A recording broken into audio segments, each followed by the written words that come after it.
Ensuite, donc le diagnostic interne maintenant, donc au sein de l'entreprise, donc il y a plusieurs enjeux, plusieurs objectifs. Déjà, c'est d'identifier les points forts. Donc, par exemple, on peut avoir une super gestion et donc une gestion optimale des rayons. Du coup, c'est un point fort pour l'entreprise.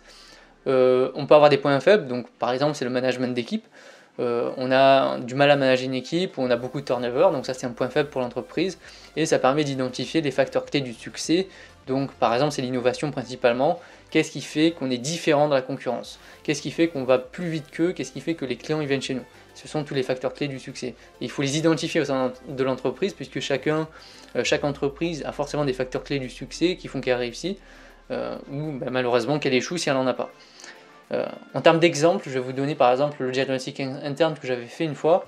Donc on a les forces-faiblesses, n'oubliez pas. Donc voilà, c'est vraiment le diagnostic interne. Force-faiblesse, si vous avez force-faiblesse, c'est interne. Donc vous pouvez voir les indicateurs commerciaux. Si par exemple ils sont élevés, ils sont en augmentation, c'est plutôt une force pour l'entreprise. Par contre, s'ils baissent, c'est une faiblesse. Ça veut dire qu'il y a un problème. La demande, est-ce que il y a une demande? S'il y a vraiment une demande, c'est une force, mais par contre, s'il n'y a aucune demande, c'est une faiblesse, etc., etc. Les prix, par exemple, si vous avez des prix très élevés, ça peut être une faiblesse pour vous, parce que les gens ne vont pas forcément venir. Si vous avez des prix beaucoup plus attractifs par rapport à votre concurrence, là c'est une force. Voilà. Je pense que vous avez compris le principe. Concernant la chaîne de création de valeur, elle rentre dans le diagnostic interne et elle a été créée par Porter, donc il y a un auteur super important. Vous allez le citer quoi qu'il arrive, je pense. Donc la chaîne de création de valeur, en fait, vous avez plusieurs types de fonctions, plusieurs types d'activités au sein de l'entreprise. Vous avez les activités primaires, donc les activités même de l'entreprise qui permettent de... c'est vraiment son activité de production, de distribution par exemple. Et vous avez des fonctions de soutien, donc là vous avez la RH, la formation, la gestion d'entreprise, la gestion des hommes, la recherche et développement, la relation fournisseur, tous ces genres de trucs, ce sont des fonctions de soutien qui permettent justement de garantir le bon fonctionnement des fonctions primaires.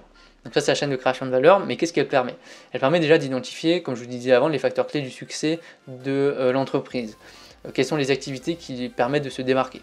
Mais ça permet aussi, donc ça c'est pour toute la partie force, et partie faiblesse, ça permet aussi d'identifier les activités qui sont destructrices de valeur. Il y a certaines activités de l'entreprise, on n'est pas bon, par exemple, il y a des entreprises, quand on est en entreprise, on n'est pas forcément spécialisé dans la comptabilité. Alors quand on n'est pas spécialisé dans la comptabilité ou dans, je sais pas, l'entretien des locaux avec le ménage, du coup ce qu'on va faire c'est qu'on va externaliser puisqu'on perd trop d'argent, et donc des fois c'est plus rentable de faire par une autre entreprise qui va prendre en charge justement ces différentes fonctions.